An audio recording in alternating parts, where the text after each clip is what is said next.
Hello friends, ఈరోజు ఉల్లిపూలతో ఎలా curry చేసుకోవాలో చూద్దాం రండి.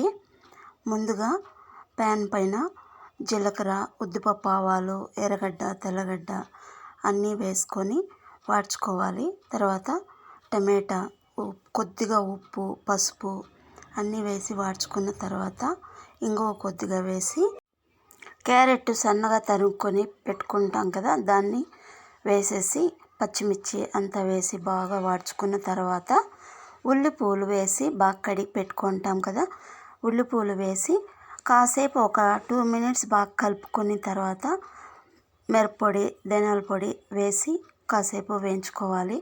తర్వాత ఒక చిన్న గ్లాస్తో నీళ్ళు పోసి తర్వాత మనకు తగినంత సాల్ట్ వేసుకున్న తర్వాత ఇంకో గ్లాస్ నీళ్ళు పోసి ప్లేట్ మూసి పెట్టేసామంటే ఒక 3 to 5 minutesలో అయిపోతుంది. స్టవ్ మాత్రం సిమ్లో పెట్టుకుంటే చక్కగా వస్తుంది, అడుగు అంటుకోకుండా బాగుంటుంది కర్రీ. చపాతీలోకి కానీ రైస్లోకి కానీ తింటే చాలా బాగుంటుంది. లైక్ చేయండి, షేర్ చేయండి.